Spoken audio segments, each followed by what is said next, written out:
Angela, cette pluie ne s'arrête donc jamais.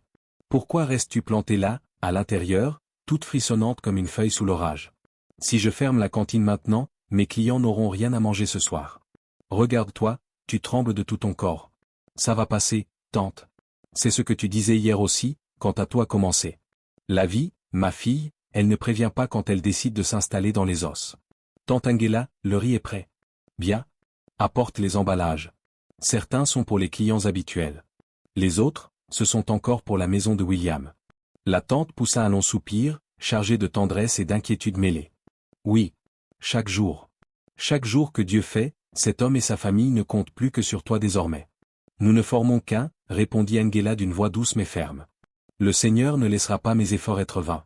Amen. Mets du riz bien tendre pour maman.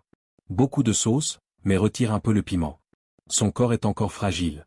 D'accord. Et cette petite bouteille-là, c'est pour William. Ajoutis un morceau de viande. Et pour les deux sœurs? Des haricots bien assaisonnés avec du pain pour Béatrice. Et pour Sandra, prépare du swallow avec de la soupe. Hier soir, elle m'a dit qu'elle avait faim dans la nuit.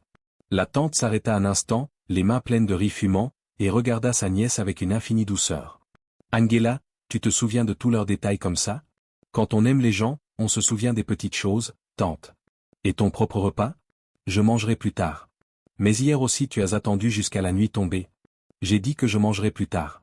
Le matin s'étirait sous une pluie fine qui transformait les rues en miroirs boueux. Angela sentait la fièvre monter et redescendre en vagues, comme si son corps livrait une bataille silencieuse qu'elle refusait d'admettre. Les clients commençaient à affluer, leurs parapluies dégoulinant laissant des traces sombres sur le sol de terre battue. Pourtant, elle continuait de sourire, de servir, de se souvenir de qui préférait le piment fort et qui voulait moins de sel. Angela, bonjour. Tu brûles et tu gèles en même temps. Tes clients attendent. Qu'ils attendent. Tu n'es pas une machine, ma fille. Tu nourris un homme, sa mère, ses deux sœurs, et tu t'excuses encore d'exister. Ce sont mes gens. Est-ce qu'ils t'ont épousé? Pas encore. Alors pourquoi souffres-tu comme la veuve d'un homme qui n'est même pas mort? Angela baissa les yeux un instant. La question faisait mal, mais elle avait appris à la repousser au fond d'elle. Un jour, tout cela prendra sens.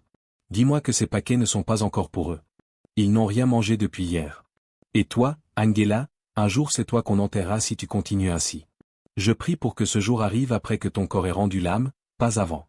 S'il te plaît, aide-moi à porter ça chez eux. Tu l'aimes trop? Avec tout ce que j'ai. C'est exactement le problème. Plus tard, dans la petite maison modeste où vivait la famille de William, l'odeur du riz et de la sauce envahit la pièce. Ah, Angela a encore envoyé à manger. Ouvre le mien en premier. Vérifie si elle a mis assez de viande cette fois. La mère de William, assise sur une natte usée, soupira. C'est la première chose que vous dites tous. Et si on demandait plutôt, comment va Angela? Est-ce qu'elle a mangé? Cette fille se donne corps et âme. Non, maman. Je suis sérieuse. Elle n'est pas faite de pierre. Angela sait ce qu'elle fait. Elle veut épouser mon frère. Soutenir, ce n'est plus du soutien. C'est un sacrifice sans aucune protection. Une des sœurs intervint, la voix basse. Elle est presque en train de mourir pour cette famille. Pourquoi parles-tu comme si nous l'avions forcée? Elle paie votre loyer, elle achète vos provisions, elle envoie de la soupe même quand elle est malade, elle cuisine malgré la fièvre. Surveille ton ton. Maman, je dis seulement ce que tout le monde pense. Toi, cette fille, ne mets pas ton nez dans ce qui ne te regarde pas. Pourtant, l'inquiétude flottait dans l'air comme la vapeur au-dessus des plats. Chacun sentait, au fond de lui, qu'Angela donnait plus que ce qu'une femme pouvait raisonnablement offrir sans promesse solide. Pendant ce temps, Angela continuait. Charbon, sac de riz, médicaments pour la mère, petite somme pour William, frais de transport, argent pour l'école des sœurs. Petit à petit, elle repoussait son propre rêve d'étudier un jour. Elle se répétait que lorsqu'ils réussiraient tous ensemble. Un soir, William l'attendait encore à la cantine après la fermeture. Tu n'as jamais fermé? Non. Je savais que tu viendrais. Tu as l'air épuisé. Je vais bien. J'avais juste quelque chose à terminer. Assieds-toi. Tu sembles si fatigué. Je vais bien. Est-ce que maman a aimé le riz? Oui, elle a dit qu'il était bon. Il avait gardé une portion pour elle. Elle s'assit, les jambes lourdes, et le servit avec une tendresse infinie. Tu n'es pas obligé. Je veux le faire. Le sel est bon? Oui. As-tu mangé aujourd'hui? J'ai goûté en cuisinant. Ne mens pas. Je vais bien, William. Parfois je me dis que tu en fais trop. Veux-tu que j'arrête? Je n'ai pas dit ça. Alors laisse-moi le faire en paix. Quand je ne mange pas, ça me fait mal. Quand la pluie me trempe dans la boutique, Ça me fait mal aussi. Mais quand je me souviens que je le fais pour l'homme que j'aime, mon cœur s'apaise. Je ne porte pas de beaux vêtements, mais je t'aime avec un cœur pur. Tu te détruis pour moi? Pour que ta vie ne reste pas ainsi pour toujours. Je veux que tu te lèves, que les gens te respectent, que ta mère guérisse, que tes sœurs ne dépendent plus des autres. Je veux que nous laissions tous la souffrance derrière nous. Tous? Bien sûr. Ne sommes-nous pas un? Elle le regarda droit dans les yeux, la voix tremblante d'émotion contenue.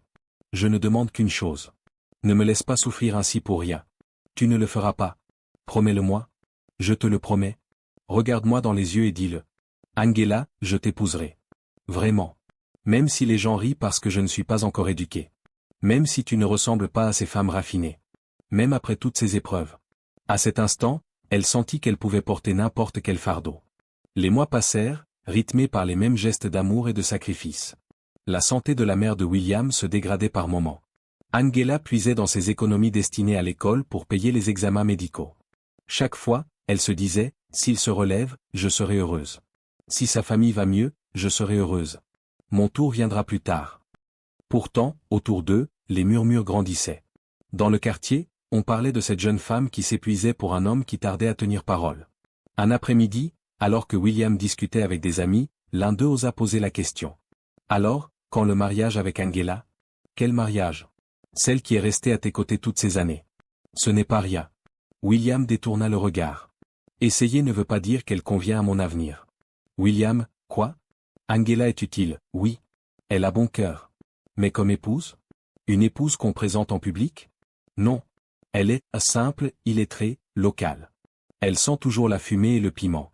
Comment pourrais-je l'emmener parmi mes futurs collègues? On se moquerait de moi. Le silence qui suivit fut lourd. Un ami secoua la tête. La même bouche qui mangeait sa nourriture parle maintenant de son odeur. William haussa les épaules. Je n'ai jamais forcé sa main. Je veux simplement mieux pour moi. Mieux n'est pas toujours ce qui brille le plus à l'extérieur. Un jour, tu comprendras. Chez Angela, les doutes commençaient à ronger les certitudes. Une amie proche, inquiète, ne cessait de la mettre en garde. Angela, tu es en train de disparaître. Tu t'effaces pour que les autres grandissent. C'est notre avenir à tous. T'a-t-il épousé? Il m'a encore promis hier soir. Promesse, promesse, promesse. Si tu n'es pas méchante, Angela, va lui mettre la bague au doigt toi-même. J'ai peur pour toi. Je sais que tu ne le haises pas. Mais j'ai trop donné maintenant pour douter. La vie est dure. Est-ce la vie, ou William et sa famille? Les années s'accumulaient. Presque 11 ans. 11 années de dévouement absolu.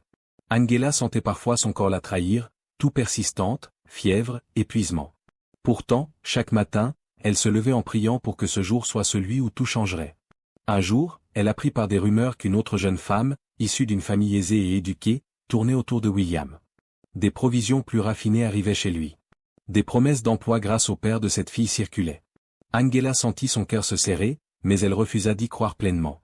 Puis vint le coup de grâce. Angela, il faut qu'on parle. C'est vrai, ils disent que l'introduction aura lieu ce week-end. Elle crut que le sol se dérobait sous ses pieds. Introduction? Mais il ne m'a rien dit? Il y a sûrement une erreur. Peut-être qu'on l'a forcé. Peut-être que c'est seulement pour une connexion professionnelle. Il me le dira. Il m'a promis. Elle l'appela, la voix brisée. Williams, les gens disent que tu te maries. Dis-moi que ce n'est pas vrai. Le silence à l'autre bout du fil fut éloquent.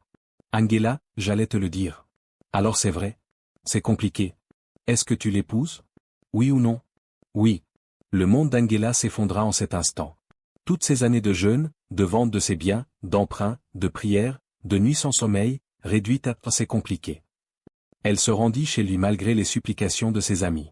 Elle voulait entendre la vérité de sa bouche, face à face. Quand elle arriva, l'atmosphère était tendue. La mère de William la regarda avec une pitié froide. Tu n'aurais pas dû venir. Regarde-moi et dis-moi que tu ne m'aimes plus.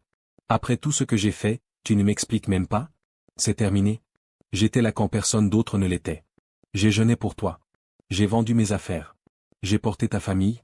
J'ai aimé ton frère comme si c'était le mien. L'amour ne signifie pas possession. Possession?